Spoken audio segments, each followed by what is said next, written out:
Halo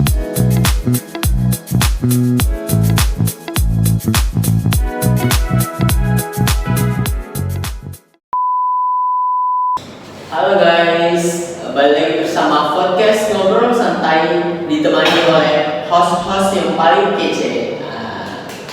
Tepuk tangan lah orangnya.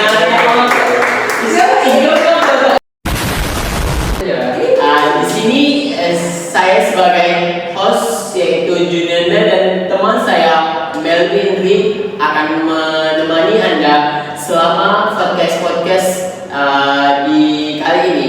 Di sini kami akan ditemani oleh narasumber yang terkenal dari universitas terkenal, yaitu mahasiswa dari, boleh diperkenalkan? Perkenalkan, nama saya Zerpan, saya dari jurusan Ekonomi Pembangunan, Fakultas Ekonomi dan Bisnis, Universitas Maliku Saleh. Oke, Universitas Maliku Saleh. Selanjutnya Mbaknya boleh diperkenalkan. Hai guys, perkenalkan nama saya Sutra Melati, saya dari Prodi Ekonomi Pembangunan Universitas Maliku Saleh. Universitas Maliku Saleh waktu itu Iya, dengarnya baru unggul lagi ya. Unggul. Masih awal-awal lagi. Di sini kan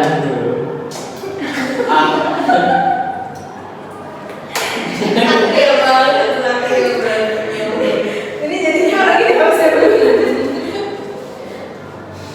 warrior information.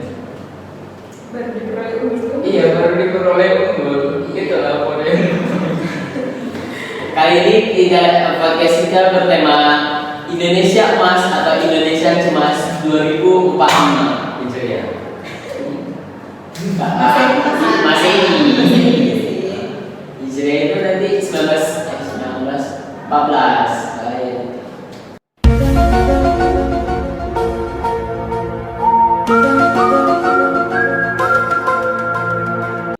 Dari tema kita yaitu Indonesia Emas atau Indonesia Cemas. Indonesia menargetkan menjadi negara maju di tahun 2045, tepat 100 tahun kemerdekaan. Tapi apakah kita benar-benar sedang menuju ke sana atau justru ada banyak tanda-tandanya?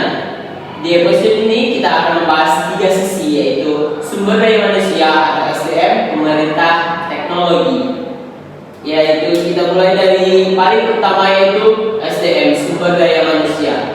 Mungkinlah dari saudara Lutfi dahulu bisa menjelaskan tentang bagaimana sih SDM kita sekarang ini. Apakah sudah mencerminkan Indonesia emas itu?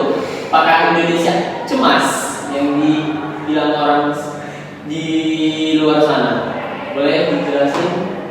Tentang sumber daya manusia.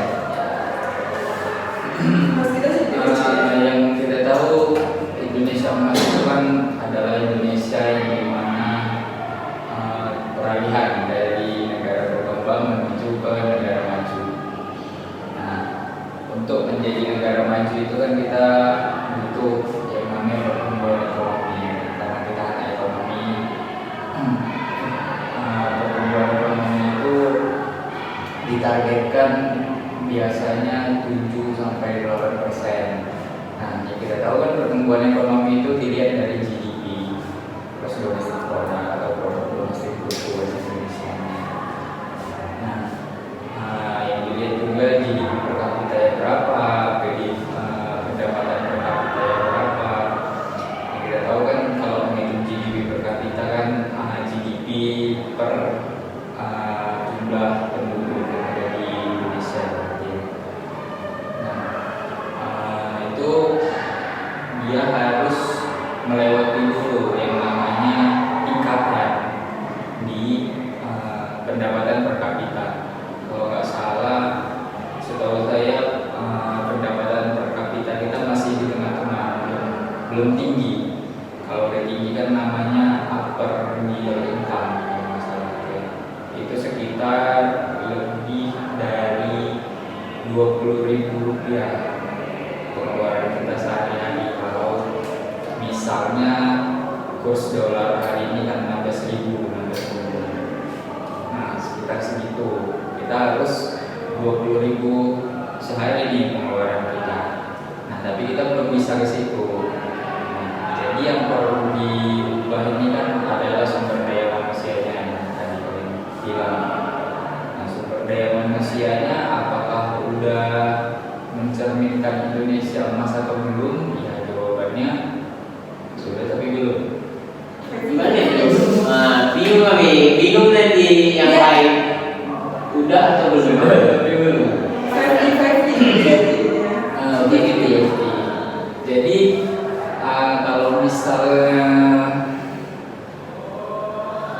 apa ya kita bilang ya, sumber daya manusia kita kalau dari sisi dulunya itu beberapa mungkin ada yang dulu karena pendidikannya di setiap penjuru atau pelosok-pelosok di Indonesia kan masih belum memadai lah, belum memenuhi kriteria itu. Tapi di beberapa daerah lain juga udah ada yang memenuhi. Jadi belum merata istilahnya. Begitu. Oke.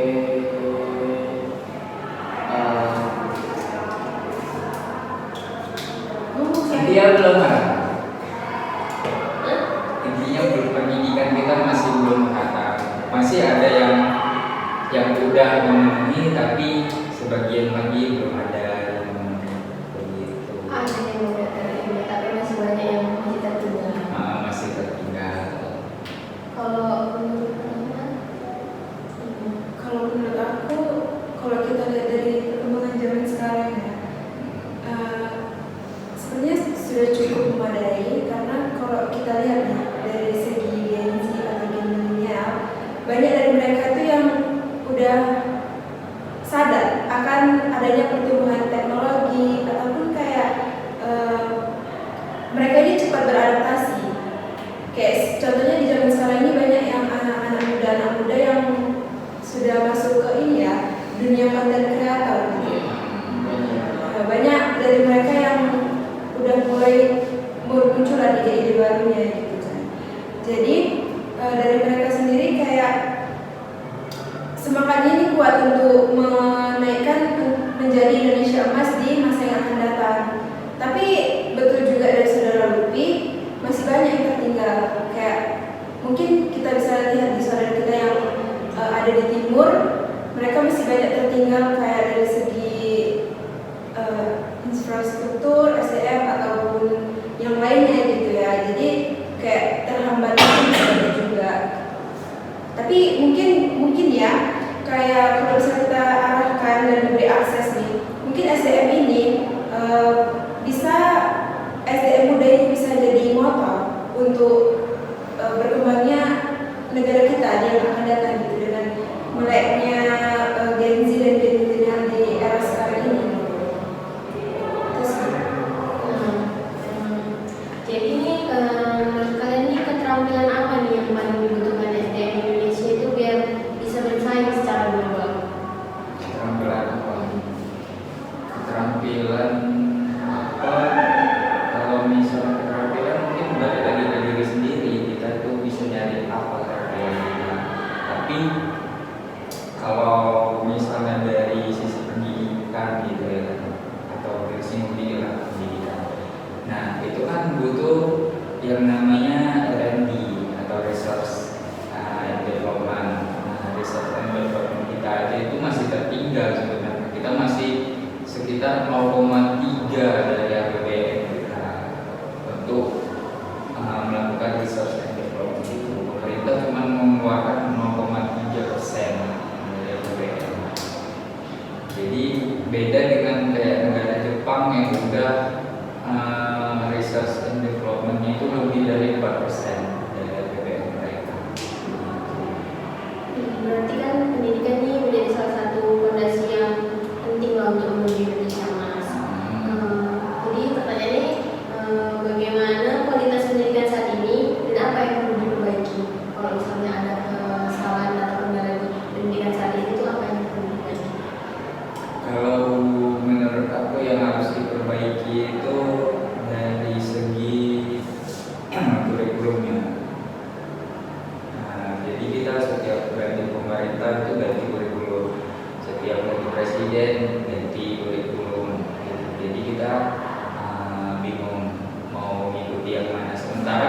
Indonesia untuk menuju ke Indonesia Emas itu kan harus konsistensi, itu konsistensi.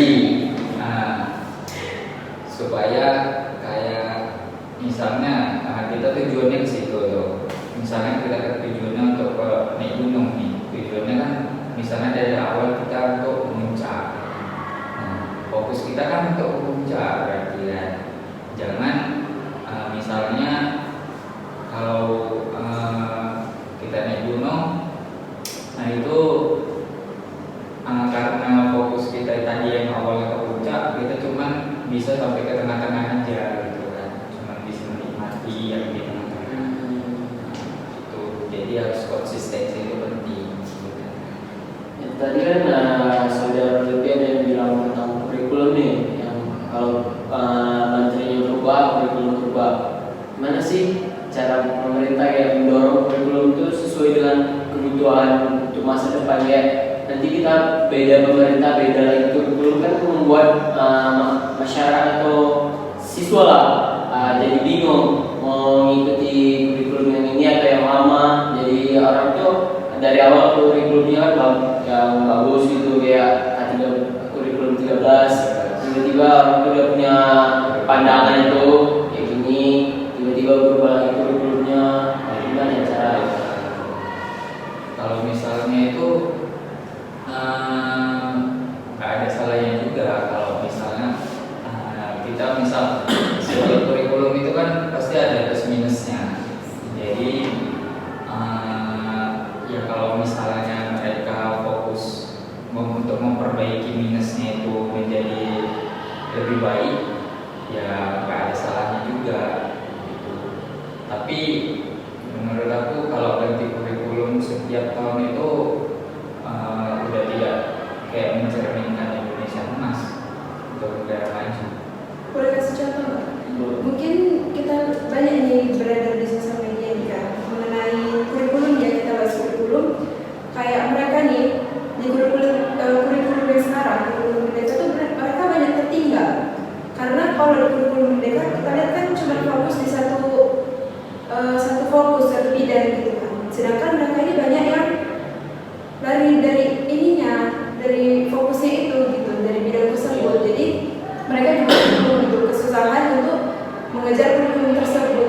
Terus kayak kita lihat juga kan kurikulum ini juga kayak kalau dari segi sekolah ini ya pulangnya lebih lama ya mungkin ya, kayak bisa sampai jam 4 sore ataupun pokoknya melebihi dari jam 2 lah yang dari biasanya mereka. Jadi mereka juga banyak kayak minusnya gitu untuk kurikulum ini. Tapi ya balik lagi ya pemerintah tadi, karena mereka punya kebijakan yang berbeda di setiap tahunnya, setiap pergantian pemerintah. Jadi ya mungkin kita juga harus mengikuti mereka. Tapi ada baiknya nggak sih kalau misalnya mereka melihat dari sisi kita semua, dari sisi pelajar gitu, kayak lebih diperhatikan lah apa yang dibutuhkan sama siswa-siswi gitu, kayak kurikulum apa yang penting gitu. Kayak tadi ada Indonesia Emas gitu, kayak mereka harus lebih research ya, kayak fokusnya kemana gitu untuk Indonesia Emas ini, yang paling utama tujuannya itu apa gitu. Boleh nggak sih gitu?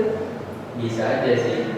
Tapi kalau misalnya ini kan, misal kayak kita di sekolah-sekolah SMA negeri atau di SMP negeri, itu kan kurikulumnya kita kan mengikuti pemerintah. Tapi kalau misalnya kayak sekolah-sekolah swasta, sekolah-sekolah yang bisa dibilang uang sekolahnya itu kan yang premium ya kan, uangnya tinggi, itu biasa kan mereka pakai kurikulum yang berbeda.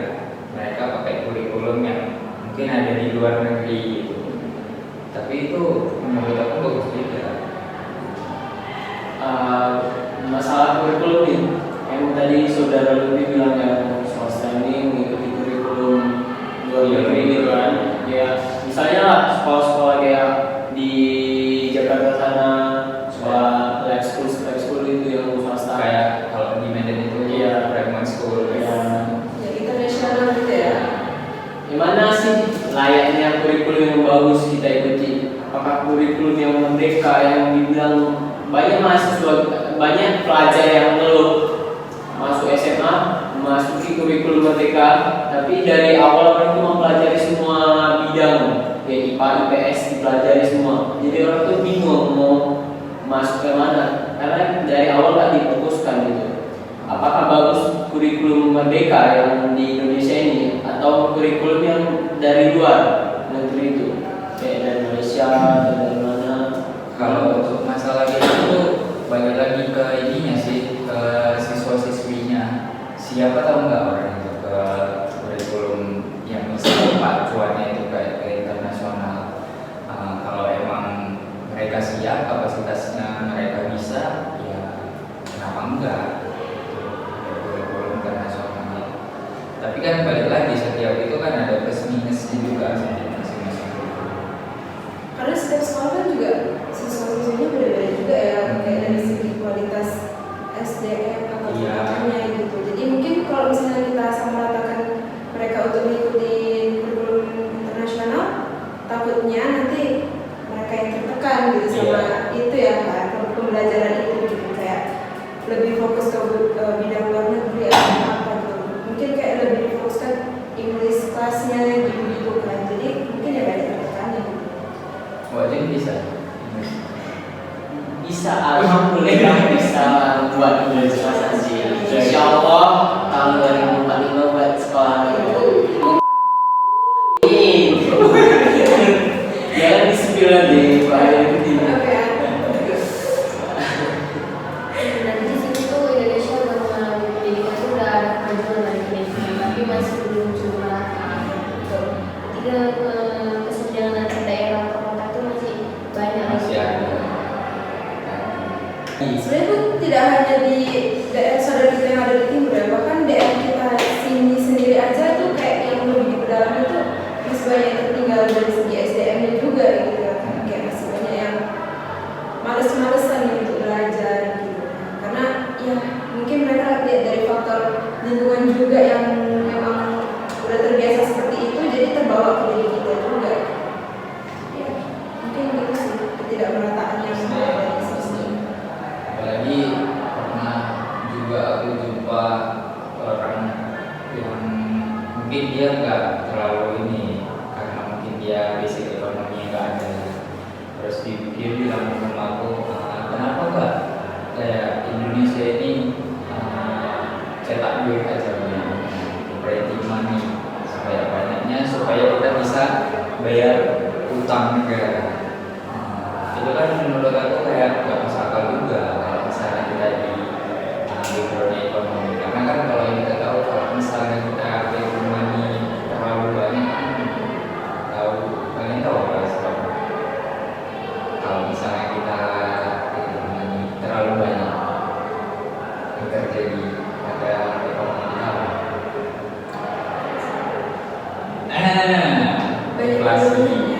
Banyak inflasi, mata uang kita juga terus melemah kayak gitu. Jadi itu sih yang perlu dibenahi. Terus sama satu lagi kayak ini ya, kayak tentang mistika gitu ya kan. Kadang ada beberapa orang yang masih percaya mistika gitu. Kalau udah mistika, nah itu masih ada yang percaya seperti itu. Tapi ada kok yang udah beberapa yang udah kayak lebih maju pemikirannya itu, kayak misalnya kita tahu di YouTube itu ada namanya Gem Alfarizi. Gem Alfarizi itu kan dia membahas tentang logika mistika. Jadi dia masih kecil, masih SMP, tapi pemikirannya udah dewasa. Aku suka nonton dia. Terakhir lagi pertanyaan, pendapat kedua dari saudara Lutfi atau Mbak Rama, gimana sih pendapat kalian tentang strategi pemerintah untuk menutupi kekurangan SDM biar kayak ini kan kalian bahas tadi karena kurang SDM mana strategi pemerintah untuk menutupi biar kekurangan guru dan tenaga pendidikan di sekolah pelosok itu gimana sih? biar di pemerintah. pendidikannya itu gak hilang ya, meskipun di pelosok. Gimana sih dari saudara Rudy? Aku lagi ya, aku udah banyak ngomong. Iya kan? Oh dari Rama gitu. dilempar ya. Mungkin strategi pemerintah kalau kita lihat sekarang ya mereka apa sih program boleh disebut boleh karena ya program makan gratis itu tapi itu kan masih tidak merata nggak sih kayak di daerahku juga masih belum banyak gitu sama provinsi ini. daerah-daerah yang terkenal sih. Iya masih daerah-daerah yang kayak kota gitu kan. Kalau mungkin kalau dari pemerintah apa ya? Sebenarnya nggak harus ke pemerintah dulu sih. Sebenarnya harus dibenahin itu dari kitanya sendiri, dari SDM lingkungan kita sendiri gitu. Karena kalau kita lihat gini, kita punya niat untuk mengembangkan SDM kita. Tapi karena lingkungan kita tadi kayak SDM-nya lemah, otomatis sedikit banyaknya kita bakal terpengaruh sama hal itu gitu kan. Jadi kayak mungkin kita bakal jadi ikut-ikutan seperti mereka yang lemah juga gitu. Jadi mungkin untuk kesadaran setiap individu dulu aja gitu mengenai SDM itu untuk biar bisa berkembang gitu. Jadi Mulai dari diri sendiri. kalau nggak dari sendiri siapa lagi gitu. Karena kalau misalnya kita cuma mengandalkan dari program-program pemerintah, kayaknya nggak bakal terlaksanakan kalau diri kita sendiri nggak berkembang ya gitu. SDM-nya masih stuck di situ-situ aja. Kayaknya gitu sih. Jadi mulai dari diri sendiri. Iya. Saudara Rudy juga. Iya. Nah, sekarang kan banyak ya remaja-remaja yang mengalami mental health gitu kan. Genji sekarang. Kan lagi banyak nih kan masalah-masalah tentang kesehatan mental. Terus menurut kalian nih kan, seberapa penting sih kesehatan mental itu untuk ibu di Indonesia? Kalau kesehatan 99%. seberapa penting? Iya. Seberapa penting mungkin 80 kesehatan mental, 80%. Karena gini, kalau kita lihat kesehatan mental, bisa dibilang mungkin ada yang bilang kita Gen Z itu terlalu dini, terlalu kayak dimanja kali, terlalu dibilang lemah gitu kan. Yang kayak dulu pernah ada kasus yang kalau aku lihat apa ya? Hah? Saya kita ambil aja kasih. Ya, kasus jelas, gampang kalah. Yang dari ini Itu berani. Itu berani. Kirain kasus Kirain kasus dia. Belum karena orang kan kalau mental kesehatan apa kerusakan mentalnya itu karena bunuh diri orang itu juga itu gangguan-gangguan. ada waktu itu kan pernah di kalian pernah tahu nggak yang nggak salah dari universitas kalau nggak salah ya dari universitas Nanti nggak apa sebut aja tapi nanti cut situ.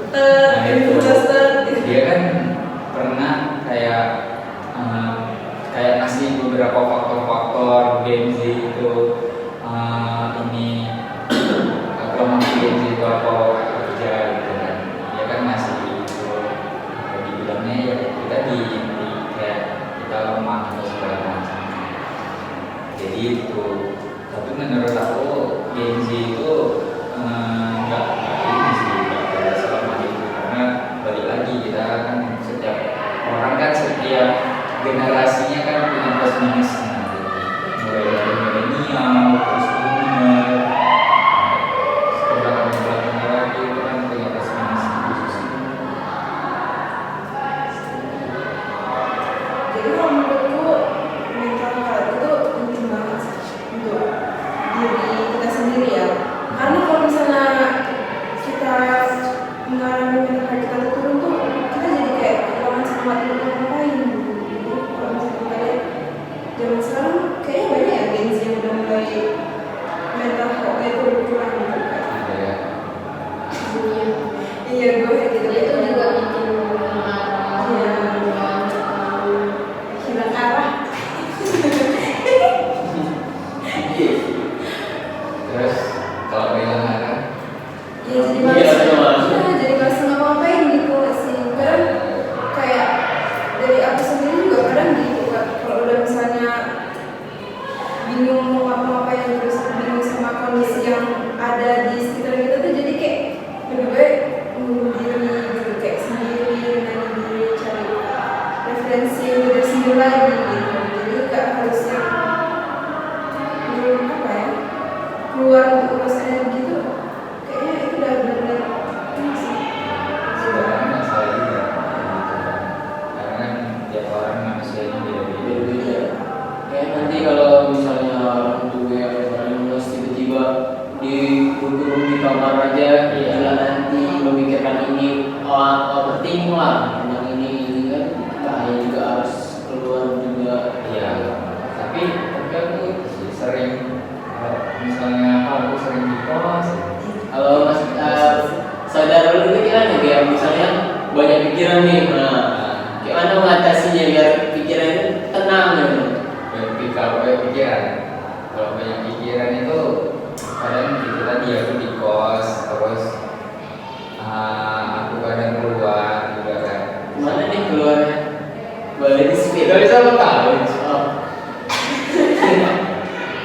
Telepon. Halo, Pak. Ini telepon lagi Jun. Gimana? Kepati kadang kan kau juga ya ada keluar. Kalau dari Melki. kalau dari Mercy lah. Kayak kita harus Dari hasil kan dulu. kalau kita hari ini kayak kita harus tanya sesuatu. Dari ekspresi kita gimana? Dia sering kan biar nggak kalau ada pikiran yang buyar nih, dia banyak pikiran nih, tugas dari tugas, apalagi ini mau pulang, nah mau pulang kayak mana, tugas puas kayak mana, gimana cara Apalagi ini yang bikin video ya kan. apalagi tugas-tugas sekarang kan Ya ekonomi politik ya. Kayak bisa ya. Iya, kita dari hasilnya dulu kita dengar ya gimana. Kalau aku sendiri sih kayak lebih enggak punya diam di kos atau cari pelajaran itu kayak nonton.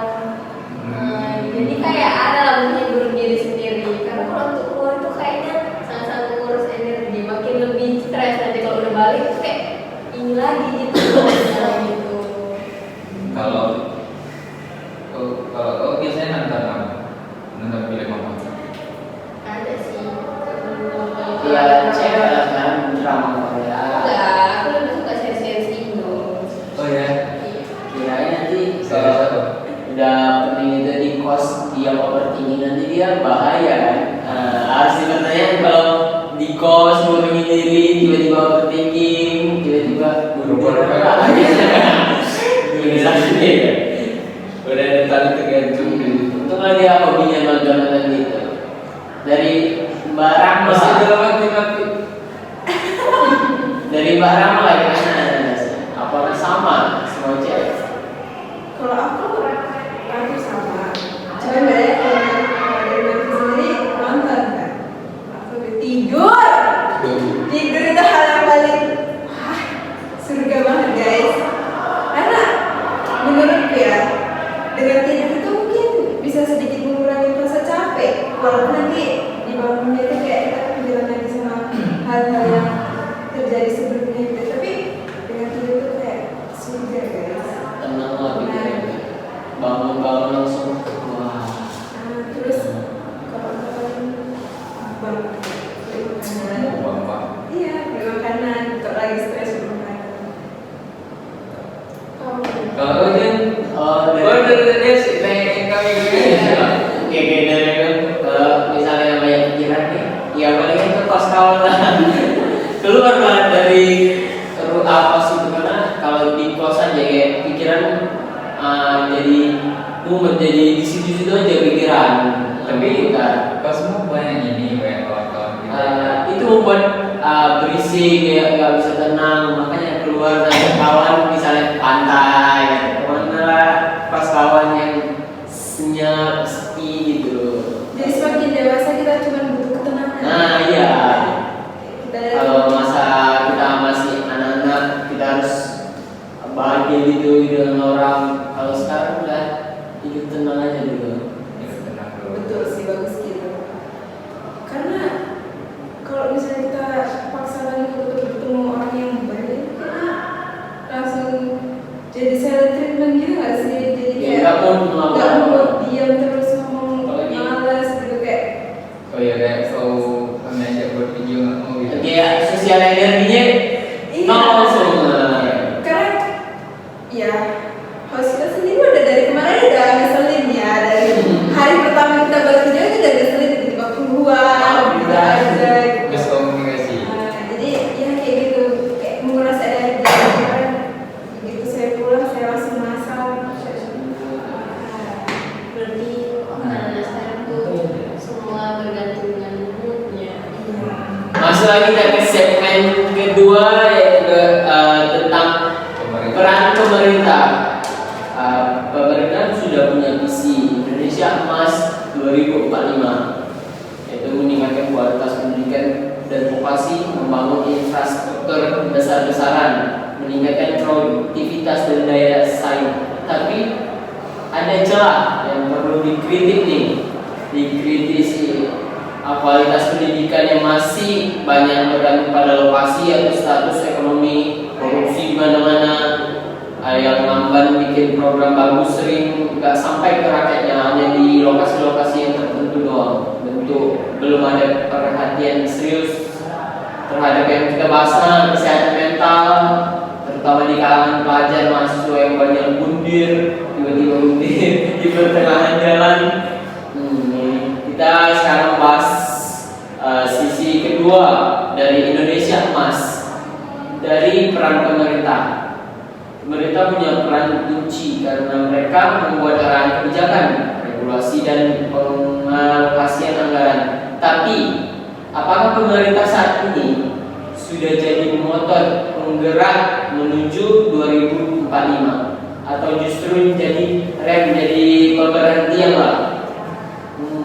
Balik lagi dari Ramla, tadi kan dimulai dari saudara Lutfi kan, mana tahu saudara Lutfi lebih tahu suaranya keluar semua dari Mbak Ramla, mana pemerintah saat ini sudah menjadi penggerak atau hanya memberhentikan? Yang kita bisa lihat mungkin untuk visi jangka panjang dari pemerintah sendiri kayaknya udah banyak ya. Pemerintah merencanakan soal visi Indonesia Emas di tahun 2045 dengan 4 pilar ya. Kayak misalnya itu kayak pembangunan manusia, pembangunan ekonomi berkelanjutannya, terus pemerataan pembangunan, sama yang terakhir ketahanan nasional dan tata kelola. Jadi kayak kalau misalnya kita lihat nih, pemerintah sudah banyak membangun banyak apa ya? Apa sih namanya? Fasilitas untuk negara kita gitu, untuk berkembangnya negara kita di kemudian hari gitu. Jadi kayaknya sih sebenarnya sudah dari sisi pemerintah. Ya. Terus kayak dari kita lihat nih, kan di Indonesia sendiri udah banyak nih pembangunan infrastruktur yang besar-besaran. Kayak misalnya dari segi jalan tol, kayaknya di setiap provinsi itu udah banyak yang membangun jalan tol untuk kayak memudahkan masyarakat gitu untuk berpergian ataupun apa gitu, akses utama. Itu tengok orang itu jangan bagus. Kami yang saya dia. Aku lebih kayak gini. Terus abis itu kayak bandara, pelabuhan, ya IKN itu kan kayak mereka benar-benar besar-besaran ya pembangunannya, kayak membuat dari infrastruktur itu dari pengembang negara itu sendiri gitu, keren banget. Biasa sih. Terus kayak itu semua dibangun tuh untuk mendorong konektivitas dan pemerintahan ekonomi di Indonesia sendiri.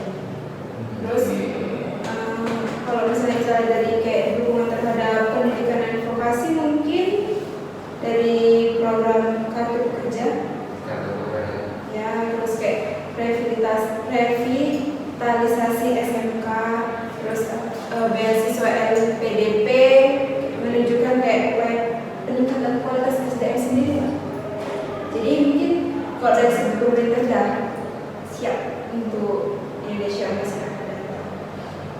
Kan kemarin LPDP waktu itu kayaknya mau dikurangin kan kuotanya. Yes. Iya. Karena ya setahu kita itu kan LPDP sulit tuh syarat-syaratnya itu makanya ya dikurangi. Syaratnya emang sulit. Udah gitu kan kalau misalnya kita dapat beasiswa LPDP kan kita harus harus bisa ngasih timbal balik seenggaknya ke Indonesia. Nah orang itu kan beberapa ada yang kayak ya udahlah menetap aja di luar negeri yang walaupun mereka udah lulus udah kayak udah terima LPDP juga kan, terus mereka tuh udah kerja sendiri di sana. Jadi kan negara itu nggak ada mereka itu kan nggak ngasih timbal balik ke negara yang harapannya kan negara kan ini loh kayak kau udah aku kasih ini beasiswa ke luar negeri, nah nanti setelah kau tamat kau harus ngasih jasa ke aku gitu kan, aku udah bisa ini. Tapi mereka ada beberapa yang nggak bisa ngasih itu gitu. Jadi kayak pakai komitmennya untuk Indonesia pasti cuma udah ada, cuma kayak mungkin dari balik lagi ke diri kita sendiri, cara menyikapinya. Jika nanti pemerintah sudah memberikan banyak fasilitas kita ke masyarakat yang ada di Indonesia, kita balik lagi ke kita bisa menjaganya, kita bisa menjalankannya. Kalau Melvi sendiri gimana?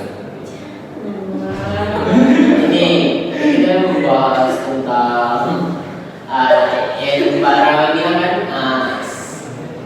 pemerataan pembangunan menjadi salah satu pilar utama nih untuk visi Indonesia Emas. Kenapa sih? Kenapa pemerataan pembangunan menjadi salah satu pilar utama dalam visi Indonesia Emas 2045? Karena kalau misalnya kita lihat dari tetangga, negara-negara tetangga, kan banyak teknologi yang udah maju ya. Mungkin pemerintah. Halo guys.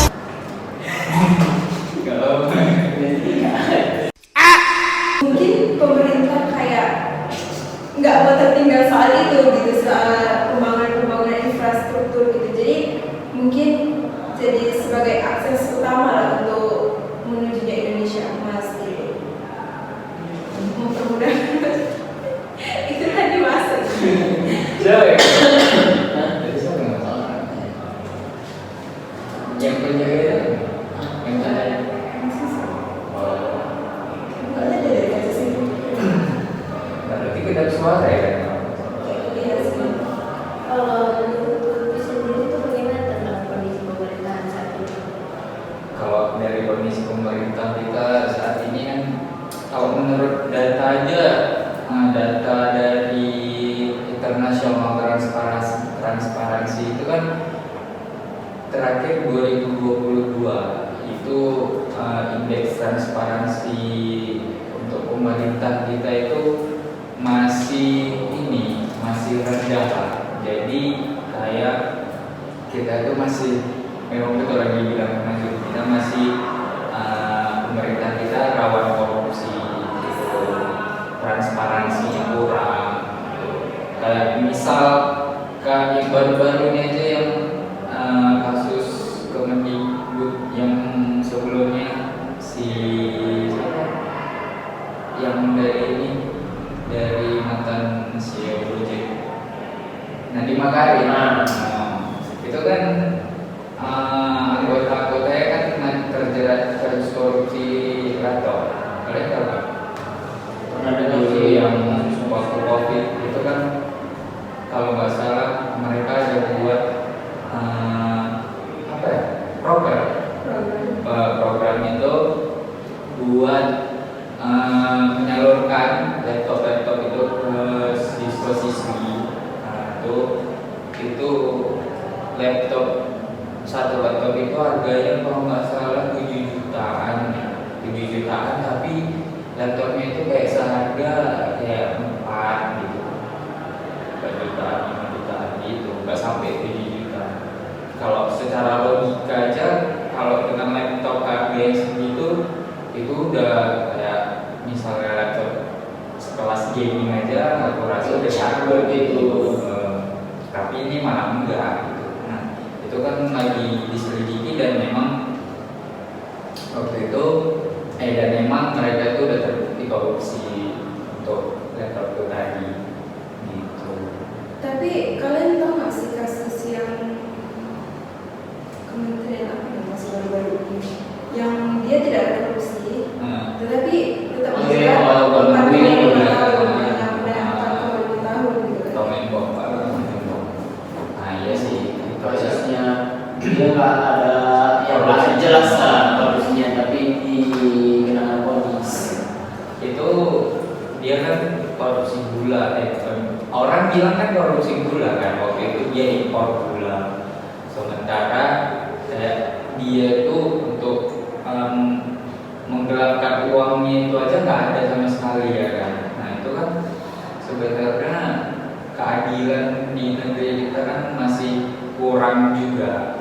Masih minim lah ya untuk mencari tahu sedalam-dalamnya tentang informasi ini. Masih kurang lah, bisa dibilang masih berpihak ke sebelah itu mungkin ke ini pembeli orang. Nanti sensor. Iya, orang itu sama teman balas dendam ya kan.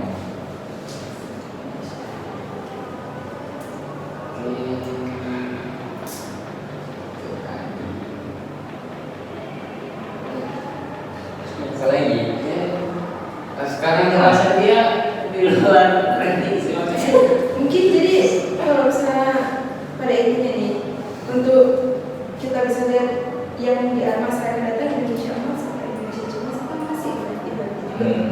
Karena ya kalau kita lihat dari segi SDM, pemerintah dan lain sebagainya itu masih kurang cukup gitu untuk Indonesia emas. Tapi bukan berarti itu penghalang juga untuk Indonesia itu menjadi Indonesia emas. itu sebenarnya bisa. Bisa. Ya tinggal dari diri kita sendiri aja sih. Gimana cara menanggapinya? Kalau menurutku gimana itu? Kalau ditanya, Ya kan masa iya kan ada suruh bahas tanya kalau Lu nggak berisi. Jawab nggak berisi. inilah ini kalian membahas tentang visi Indonesia emas ini apa sih peran teknologi dalam mewujudkan visi Indonesia emas 2045. Misalnya dari saudara Lutfi lah sendiri, peran teknologi itu dalam mewujudkan visi yang dibangun oleh pemerintah kita. Kalau untuk peran teknologi kita belum sih. Kita belum bisa kayak menciptakan teknologi gitu. Kita masih kalah sama Vietnam gitu. Contoh kasusnya aja kayak kemarin Apple, terus Nvidia yang CEO dia tuh yang diajak makan lontong itu kan sama mantan Adolin tau? Ada lihat sih di berita. Yang Jason Wong itu CEO Nvidia itu kan kita kan udah berharap kali itu ya, oh ini pasti dia mau menanamkan modal di sini gitu kan. Jadi rupanya enggak, kenyataannya dia lebih memilih ke negara-negara sebelah kayak Vietnam itu. Jadi kan kayak jadi intinya kita belum bisa ini untuk mengembangkan teknologi, membuat teknologi, karena itulah itu tadi balik lagi ke SDM kita masih belum cukup untuk ke sana gitu. Ya, jadi ya kalau iri kita ya mungkin iri tapi ya sadar diri juga bersaing sama kayak negara-negara Vietnam. Kalau sekarang pemerintah ini mengembangkan teknologi, mungkin kayak segi katanya Kau SD mungkin. Kau SD mungkin.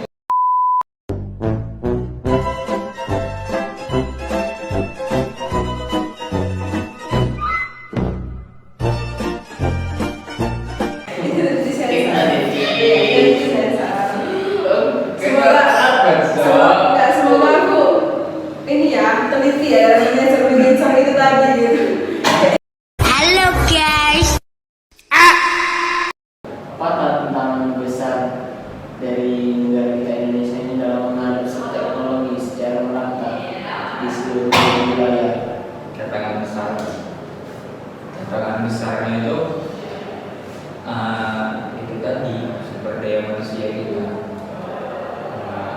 Terus kalau emang kita memang masih mengharapkan modal asing aja, tapi kita nggak sadar diri sumber daya manusia kita itu belum cukup. Yang harus ditinggalkan saat ini itu sumber daya manusia. Apa? Berarti yang harus ditinggalkan saat ini itu sumber daya manusianya. Iya, balik ke poin yang pertama. Dari diri sendiri dan lingkungan sekitar. A few moments later. Tapi kan nggak apa-apa juga sih kayak kita sharing tentang Session. ya sharing tentang ini sih. Kayak kita bisa masuk-masuk di balik belakang. Inilah tentang yang kita bahas pertama-tama itu tentang pendidikan yang pelosok-pelosok itu kan. Bagaimana tentang membahas tentang teknologi ini. Bagaimana teknologi digital ini bisa membantu pemerataan akses pendidikan dan meningkatkan kualitas SDM yang katanya SDM kita kan rendah kali kan, kekurangan SDM. Bagaimana teknologi bisa membantu pemerataan akses pendidikan itu untuk meningkatkan kualitas SDM di seluruh Indonesia, baik itu di perkotaan atau di pelosok. Bagaimana untuk memeratakan kayak memeratakan itu Itu dari teknologi untuk meratakan akses pendidikan itu. dari segi teknologi untuk memperbaiki pendidikan. Iya. Kalau dari sisi teknologi untuk memperbaiki pendidikan ya kayak balik lagi ke tempat yang pelosok itu kan kadang nggak ada sinyal juga. Nah itu tadi peran pemerintah juga ikut di situ, harusnya kayak membangun ini apa namanya sinyal di situ kayak tower dan sinyal itu di situ harus kayak misalnya masalah kuota itu lagi harus di apa ya bilangnya harus di jangan istilahnya jangan dimahal-mahalin gitu. Jadi kayak kuota itu harus lebih murah lah daripada harga biasanya. Biasa kan kalau misalnya udah di pelosok nih lebih mahal daripada biasanya gitu. Tapi kan pernah pas kondisi pandemi kan ada kuota-kuota gratis dari pemerintah kan, itu nggak ada lagi sekarang. Jadi meskipun itu berguna untuk pelosok-pelosok, Berguna juga untuk kita mahasiswa. Sebenarnya kalau kita ngomong tentang kota gratis ataupun peran pemerintah di daerah pelosok, kayaknya kita bisa lihat dari segi ekonomi, perekonomian di suatu daerah. Karena gini, cuma kalau misalnya nih kita pemerintah buat kebijakan mengenai kayak tadi kuota gratis ataupun kayak pemasangan kayak apa ya jaringan-jaringan untuk akses gitu ya. Tapi banyak dari masyarakatnya itu yang pendapatannya tinggi, jadi mereka kayak terbatas juga untuk soal teknologi gitu. Kayak dari segi handphone mereka juga masih tertinggal gitu. Karena kayak kita lagi masa-masa pandemi COVID itu pun kebanyakan kayak gitu. Dan di zaman sekarang ya kayaknya semua tuh harus serba teknologi. Bahkan anak-anak yang masih TK ataupun SD tuh orang tuanya tuh harus mempunyai grup sekolah gitu sama guru mereka gitu. Tapi kan banyak yang terbatas juga soal handphone gitu, ataupun kayak minim pengetahuan tentang bermain handphone gitu kan. Jadi kayak sebenarnya ya gitu, balik lagi ke kondisi sosial di suatu daerahnya juga gitu, kayak mana gitu. Kayak di pelosok-pelosok di bawah sana kayak masih mencemari ada yang lama. 2 hours later. Nah teman-teman, dari pembahasan kita tadi ya, dari peran SDM sampailah peran-peran pemerintah atau orang tua. Jelas bahwa perjalanan menuju Indonesia Emas 2045 bukanlah jalan yang mulus. Kita punya SDM yang berpotensial, tapi masih banyak nih yang belum terfasilitasi baik dari segi pendidikan, keterampilan maupun kesehatan mental yang telah kita bahas tadi. Pemerintah pun telah menyusun visi besar yang membuat banyak langkah konkret. Indonesia Emas itu bukan soal siapa yang paling kuat atau paling kaya, tapi siapa yang mau jalan bareng, saling dukung dan ninggalin yang tertinggal. Jadi pertanyaan kembali kita semua, kita sedang menuju Indonesia Emas atau Indonesia Cemas? Jadi jawabannya dari cara kita menyikapi realitas dan mendorong perubahan baik dari diri kita sendiri, kesadaran diri, komunitas, kumpulan atau maupun kebijakan yang kita kawal bersama. Terima kasih sudah mendengarkan episode podcast kali ini. Kalau kamu merasa episode ini membuka pikiranmu, jangan lupa share ke teman-temanmu, follow podcast ini, dan kasih tahu pendapatmu lewat DM atau komentar. Sampai jumpa di episode selanjutnya. Tetap kritis, tetap peduli, tetap jadi bagian dari solusi. Podcast obrolan santai. Terima kasih.